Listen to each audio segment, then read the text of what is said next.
నీ దాసుడు నీ చెవుడు వచ్చేసింది, వినపడదు. ప్రభు మాట్లాడుకున్నాడు, వాక్యం మాట్లాడుకుంటుంది. ప్రభు నీకు ఈ వాక్యం ప్రసంగితో మాట్లాడుకుంటున్నాడు, నీకేమి అప్పుడు వినాలనే ఇబ్బంది నీకు అంతే. నువ్వు మునిపడ్డా. అందుకని సులభంగా ఏమంటాడంటే, ఇక నీ చెవులు మునిపే, నీ చెవులు వినబడుతున్నప్పుడే, నీ చెవులు బాగున్నప్పుడే, నీ కంటిసులు బాగున్నప్పుడే, నీ చేతులు బాగున్నప్పుడే, నీ కాళ్ళు బాగున్నప్పుడే, నీ ముసలివాళ్ళు కాకమునిపే నీ యొక్క బాల్య దినమందు ప్రభువుని తెలుసుకో అని ఆయన జ్ఞాపకము చేస్తుంది. ఆయన బోధించదు. 31 వస్తుంది, మాట నీకు బోధించదు అంటారు ప్రభు. ఆ మాట చేయబడితే మనము రాసుకుంటే మనం చూస్తాం. మరొక మాట చూద్దాం. 4వ వచనంలో పెట్టె యొక్క కోతకు ఒకడు లేచును అన్నాడు. పెట్టె యొక్క కోతకు ఒకడు లేచును అన్నాడు. తెల్లవారుజామున లేచి అలా పొద్దున్నే వచ్చే లేదు. ఎప్పుడు పండుకుంటారు, తెల్లవారులా ఉంటారు, పొద్దుపోయినప్పుడు లేదు. ఎందుకని పొద్దున్న పెట్టకపోతాయంటే ఉదయకాలంలో పక్షులు వస్తూ ఉంటాయి, కోళ్ళు వస్తుంది. ప్రత్యేక నల్ల భాషలో ఏం చెప్తాం, కోడి కుక్కర్ అంటే వేస్తాం. పొద్దున్న తెల్లవారు అది పడతాం, పొద్దున్న లేవలేదు. ఉదయకాలానికి దేవునికి వాక్యం చదివిస్తుంది కదా, మనకి ఏమని చదివిస్తుంది? ఆ వాక్యంలో మనం చూస్తున్నా నీ కుటుంబం ఇస్తున్నాడు. ఏ పూజలు లేసి మరపెట్టు కన్నీరుగా ప్రార్థించాడు. ఉదయకాలంలో లేసి దేవుని సన్నిధిలో నువ్వు చేసిన వెంటనే ప్రభు యొక్క సజ్జల మోకాలుని ప్రార్థించినట్టు అవకాశం నీకు దొరకదయ్యా. ఆ టైంలో నువ్వేమీ పడతావు. అందుకని అందుకనే ఏమంటే పెట్టు యొక్క కోతకు నీవు లేవు అని చెప్పేసి ఆయన జ్ఞాపకం చేస్తున్నా. మరో మాట్లాడతాం. సంగీతం వచ్చే స్త్రీలు నాగం చేయవలదు, నిశ్శబ్దంగా ఉంచవలదు అన్నారు. ఎవరు సంగీతం వచ్చే స్త్రీలు అంటే ఈ లాంగ్వేజ్ పొలిటికల్ లాంగ్వేజ్ అంటున్నాం. సాంఘికులు, అలాగే ప్రసంగి, పరమగీతాలు, ఏడులను పొలిటికల్ బుక్స్ అంటారు. అంటే అవి పద్యరాగంలో చెప్పబడినది. కాబట్టి ఆ పద్యరాగంలో ఏమన్నా సంగీతం చేసే స్త్రీలు అంటే మన పాట పాడుతున్న జ్ఞానం. మనం ఇప్పుడు పాట పాడుతున్నాం అందరం కలిసి దేవుని సృజించడానికి మన స్వరాలు పెట్టి ప్రభుత్వానికి ఇచ్చిన స్వరంతో మనం పాట పాడుతున్నాం. ఆ రోజున పాట పడిన స్వరం లేదు, మాట్లాడేది లేకపోతే ఏ స్వరం పాడతారు. అందుకే నేను ఏమంటే దేవుని కొరకు నువ్వు పాటలు పాడాలి అన్నప్పుడు దేవుని కొరకు నీవు పాటలు పాడి స్థుతించాలన్న కూడా కుదరదైన 63 కీర్తన వచ్చిన రాసుకోవచ్చు.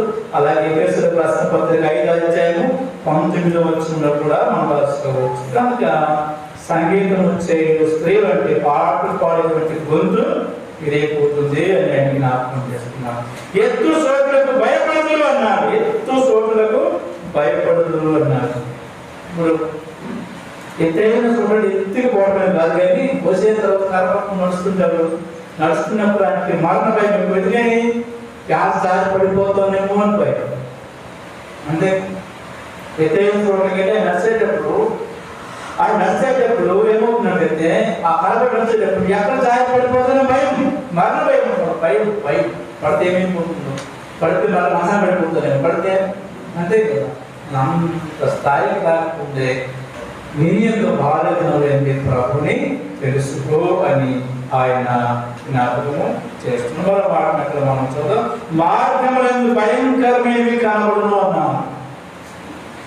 ఎత్తైన చోట మనం చూడకుండా దానికి వాక్యానికి మనం 25వ కీర్తన 12వ వచనం రాసుకున్నాం. 119, 116, 15 వచనం రాసుకున్నాండి. ఎత్తైన చోటుకు. అలాగే మరొక మాట మనం చూస్తున్నాం, మార్గములందు భయంకరము కనబడును అన్నాం. మనసు కలత చెబుతుంది అన్నమాట. కలత వయసు అయిపోయిన తర్వాత ఏమైపోతుందంటే కలత అయిపోతుంది. అది మనసు అంతా కూడా కలత అయిపోతుంది. ఏమైపోతుందో మనసు నిలబడ ఉండదు. ఒక మాట్లాడుతుంది, ఒక మాట్లాడుతుంది, ఒక మాట్లాడుతుంది. ఇప్పుడు మాట్లాడుతుంది, ఒకసారి మాట్లాడుతుంది, ఒకసారి మనసు కలత అయిపోతుంది. అందుకని సులభం ఏమంటే ఆ మనసు కలత చెందక మునిపే నీ సృష్టికర్త, నీ దేవుడిని నువ్వు గుర్తెరిగి, నీ ప్రభువును గుర్తెరిగి, నీ యొక్క ప్రభువును గుర్తెరిగి ప్రభువుని జీవించు. ప్రభు కోసం ఒకవేళ ప్రభువు ఉంటే ఏమవుతుంది? ఒకవేళ తెలిసేది ప్రభువు ఉంటే ఏమవుతుంది? వాక్యం విశ్వాసించి వాడు కలవరా? వాళ్ళు వేసేటప్పుడు కూడా ప్రభువుని విశ్వాసం వారైతే అదే చెప్పే మాట ఏంటంటే, ఒక విశ్వాసం పొందక విశ్వాసం ఉంచకపోతే ఇది కలవరమే. కానీ ఒకవేళ విశ్వాసించినట్లయితే నువ్వు కలవరపడక్కర్లేదు అంటారు. మాట రాయబడిందమ్మా 28 ఆ యొక్క మాటను మనము చూడగలం. 12 మాట మనం చూడ బాల వృక్షము పువ్వులు పూయి ఉన్నారు. బాల వృక్షం అంటే తల వెంట్రుకలు అన్నమాట. పువ్వులు పోయిన తల వెంట్రుకలు తెలివైపోతాయి అన్నమాట. అన్ని తెలవైపోతాయి. కానీ ఆ స్టైల్స్ కుదరదు కదా. అలాగే ఏమంటే వాక్యంలో వస్తుడైన తర్వాత తలెంట్లు ఎక్కువేసి నీకేమో అర్థం కాదు అన్నట్టుగా చెప్తున్నాడు ఆయన. అవన్నీ తల వెంట్రుకలు కూడా ఇదైపోతాయి. ప్రభు నెలకపోతే నీ చింతే, నీ బాధ, నీ కష్టం ఆ దేవుడి వాక్యం మాట సరిస్తుంది. ఆ మాట మనం జ్ఞాపకం చేసుకున్నాం. ఆ యొక్క మాట బాగుంటుంది. ఆ యొక్క మాట మనం చాలా ఇష్టమైనటువంటి మాట నాకైతే మాట. ప్రభు చాలా గొప్ప మాటను మన జ్ఞాపకం చేస్తున్నాను. 46వ అధ్యాయం 4వ వస్తున్నాన్ని ముదిమి వచ్చు వరకు నిన్ను ఎత్తుకుని వారిని నేనే, తల వెంట్రుకలు నేనే వరకు నిన్ను ఎత్తుకుని వారిని నేనే చేస్తున్నాను. సంఘటన నేనే, నిన్ను ఎత్తుకొని రక్షించేవాడు నేనే. అది చెప్పేది. అది సులభం ఏమంటే, ఈ బాలకులను ప్రభువును తెలిగితే, నువ్వు ప్రభువును తెలుసుకోగలిగితే, నువ్వు రక్షణ పొందగలిగితే, నువ్వు వయసులో కూడా నీకు శివుని నమ్మలేకపోయినా కూడా, నువ్వు బలహీనమైపోయినా పర్వాలేదు, నువ్వు అరపోయినా పర్వాలేదు, ఆయన విశ్వాసం ఉంచినట్టయితే ఆయన ఎత్తుకుని వాడే అని చెప్పేమా. నాకు చెప్పాలని అదే చెప్పేమా. ఆయన ఎత్తుకుంటాడు. ఆయనతో రక్షణ పొందకపోతే భయమే. కలగలగా వెళ్ళిపోతారు. ఈయన ఎత్తుకునే అందుకే నేను ప్రభువుని అంగీకరించుకొని ఆయన జ్ఞాపకం చేస్తుంది. మరొక మాట మనము అక్కడ చదువుతా మన సమయం అయిపోతుంది కనుక చదవడానికి ప్రయత్నించాక మిడత బరువుగా అన్నాం. మిడత బరువుగా అంటే అతని జీవితం చాలా పెనుభారంగా పొడిసేసిన తర్వాత ఏమనిపిస్తుందంటే, చాలా మంది విషయాలు వారితో మాట్లాడాలి ఏమంటే, దేవుడు చూసుకుంటే తీసుకుంటే బాగుంది అంటారు. కానీ చాలా బాగుంది. చాలా అర్థంగా వయసు అయిపోయిన తర్వాత దావీదు మహారాజు అన్నాడు, ఇదిగో నాకు వయసు అయిపోయిన 1వ రాజులో కూర్చుని మాట్లాడి నాకు వయసు అయిపోయిన సొలొమోను అందరూ పోవాల్సిన మార్కెట్ నేను బాగా అయిపోతుంది. ఆయనకి చలి ఉంటుంది. చలి పుట్టినప్పుడు రచనడానికి ఆ చలి కూడా తట్టుకోలేదు. అంత స్థాయికి వయసు అయిపోయిన తర్వాత అదే మిడతారు అంటే జీవితం చాలా దారుణంగా వెళ్ళిపోతుంది అన్నాడు. మరో మాట మనం చూద్దాం. మొట్టమొదటిగా అయిపోతుంది అన్నాడు. అంటే మానవుని యొక్క ఆశలు కోల్పోతాయి.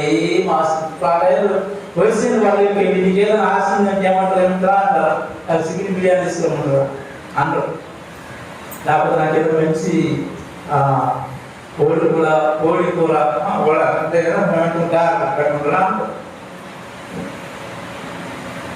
జ్యూస్ అది చూస్తారు. ఇంకా ఆశ లేదు అన్నమాట. అందుకే ఒక వచ్చానని చదువుతాను అనుకోండి. ఏమంటారు బజ్జీలో ఆయన 2వ సమూయేలు గ్రంథం 19వ అధ్యాయం 33వ వచనంలో ఆయన రాస్తుంటాడు. అయితే మాట్లాడుతున్నాం చూద్దాం. ఆయనకి ఆశ ఆయన అంటాడు, నేను ఈ వయసులో ఆయన ఆశలో దావీదు అని పిలుస్తాను. దావీదుకి చాలా మేలుకరంగా ఉన్నాడు ఈ బజ్జీలో. అందుకని బజ్జీలై దావీదుకి చాలా ఉపయోగకరంగా ఉన్నప్పుడు దావీదు తిరిగి యెరూషలేము పట్టణానికి వస్తున్నాడని, ఆయన రాజ్యాన్ని పరిపాలన చేయడానికి. అందుకని రాజ్యాన్ని పరిపాలన చేయడానికి ఆయన వస్తున్నప్పుడు బజ్జీలు అనిపిస్తుంది అన్నమాట.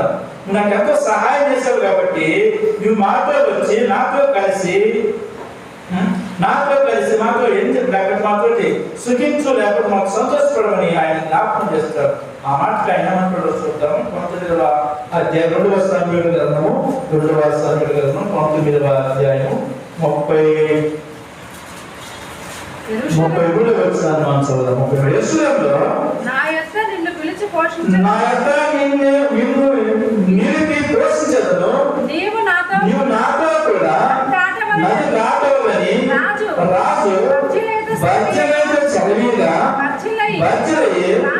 రాజు కూడా యెరూషలేముకు వచ్చిన భవిష్యత్తు ఇక నేను ఎన్ని దినములు బ్రతకబోతును, నేటికి నాకు 80 ఏళ్ళు సుఖ దుఃఖములకు నా భేదము నేను గుర్తింపగలరా?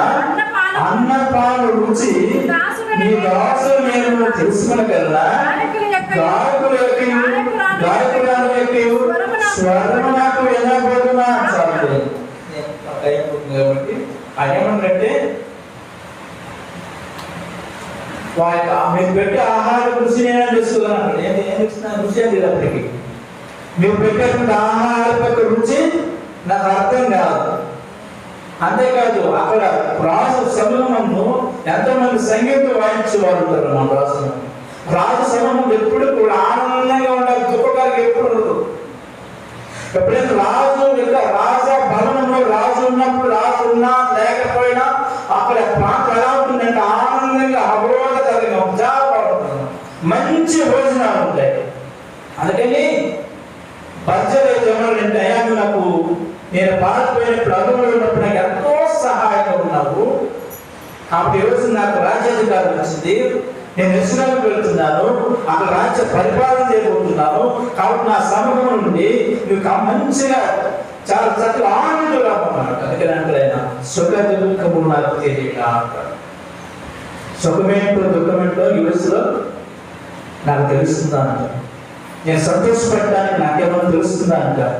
నేను ఆనందపడడానికి నాకేమన్నా తెలుస్తుందా అంటారు. అందుకని వాక్యం ఏముంటుందంటే ఇక్కడ మనం చూస్తున్నప్పుడు బుడబుడికాయ పగిలిపోవడానికి ఆశలన్నీ కూడా కోల్పోతాయి, ఏమి ఆశించలేవు, ఏమి.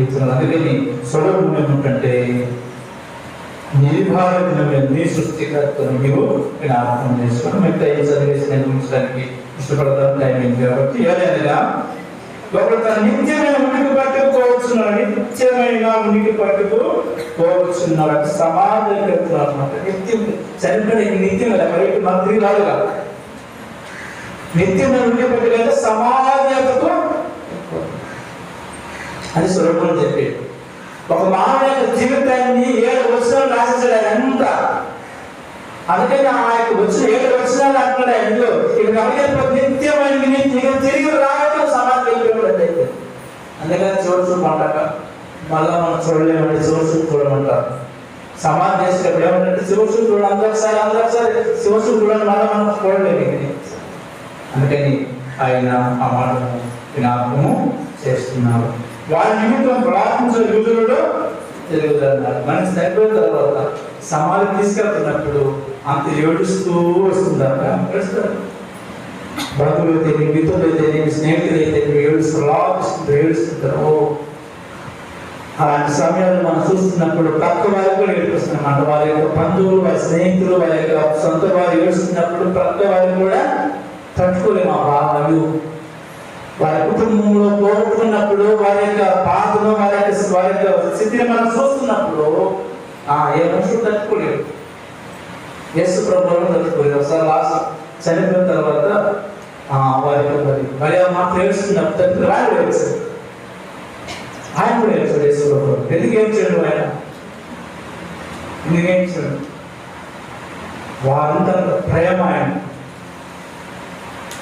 ఆ మనుషులు చనిపోయినప్పుడు ఆ బాధ ఏమిటో పాల్గొని వస్తున్నాడు. నాకు అంత దగ్గరగా యేసు ప్రభు ఎప్పుడు కూడా మనసుకి ఎలా ప్రేమిస్తారంటే చాలా సొంతగా, చాలా దగ్గరగా ఆయన ప్రేమిస్తున్నాం.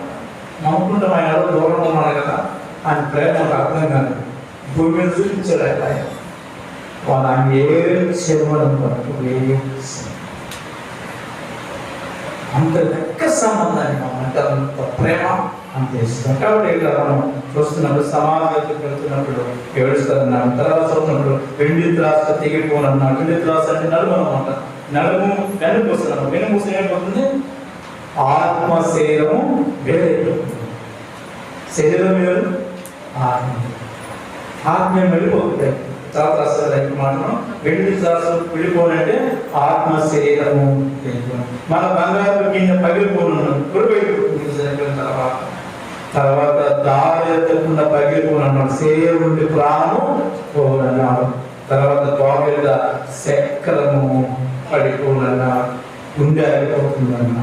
చివరికి వచ్చేసరికి మొన్న వలె మరలా భూమికి చేరు ఆత్మ దాన్ని దయచేసిన దేవుడు ఎందుకు మానవ జీవితం అంతా కూడా ఆయన చివరి దశ ఎలా జరుగుతుంది అన్ని విషయాలు ఇక్కడ ఆయన రాశాడు. కాబట్టి భావజ్ఞమైంది మన ప్రభు యేసు క్రీస్తు వారిని అంగీకరించాలని ఆయన వేడుకుంటున్నాను. ప్రియమైన సహోదరి సహోదరులారా, ప్రభు మనకు ఇచ్చినటువంటి ఆయుష్ కావాలి, ప్రభు మనకి ఇచ్చినటువంటి సమయాలు ప్రభుని ఎరగడం మంచిది, విశ్వాసం ఉంచడం మంచిది, నమ్మకం ఉంచడం మంచిది, రక్షకుడు సొంత రక్షణ అంగీకరించడం మంచిది, ఆయన కోసం బ్రతుక మంచిది. ఆయన కోసం బ్రతికిందే బ్రతుకు కానీ ఆయన లేకుండా జీవించినంత వ్యర్థం అని జ్ఞాపకం చేస్తున్నాను. ఆయన కోసం మనం ఏదైనా చేయగలిగాం, మనకు అన్ని ఉన్నప్పుడే ఆయన కోసం ఏదైనా చేయగలగాలి, అన్ని ఉన్నప్పుడే ఆయన కోసం మనం బ్రతకగలగాలి. అదే నిజమైన జీవితం, అదే సరైన జీవితం. అదే సులభసరికి మానవుడి అంత వ్యర్థమే అంత వ్యర్థమే. ప్రభువు తెలుసుకోమంటే ప్రభు తెలిసిన ప్రభు కోసం బ్రతుకోవాలని జ్ఞాపకం చేస్తున్నాం. కానీ మనం ప్రభుని తెలుసుకున్నాం, ప్రభు కోసం బ్రతుకుతాం. కలుసుకుంటే ప్రారంభిస్తున్నాం. రాత్రికి అవసరం పెడుకుంటుంది, అవసరంలో కూడా రావాల్సిందిగా మనం తెలుస్తున్నాం. రాత్రికి అవసరం కొడుకుంటుంది, రావాల్సింది మనం చేస్తున్నాం. ప్రార్థన. దైవ తల్లి ప్రేమల మధ్య మీకు స్తోత్రం. మీరు ఇచ్చిన వాక్యాన్ని బట్టి మీకు ఉన్నాం. మీ వాక్యంలో మా జీవితాన్ని ఒకసారి జ్ఞాపకం చేసినందుకే స్తోత్రాలు బాధజనమైనది. ప్రభావిత కృతజ్ఞతలకు సృష్టికర్తనైన మిమ్మల్ని కృతజ్ఞతకి సహాయం చేయండి. ఎవరైనా కృతజ్ఞకపోతే తెలుసుకునే భాగ్యం, రక్షణ పొందకపోతే రక్షణ పొందే భాగ్యం, రక్షణ పొందిన వారు నేను విశ్వాసం బలకి స్థిరపడకు సహాయం చేయండి. ప్రభు యేసు క్రీస్తు నామమున ప్రతిగా అడిగి వేడుకుంటున్నాం పరమ తండ్రి. ఆమేన్.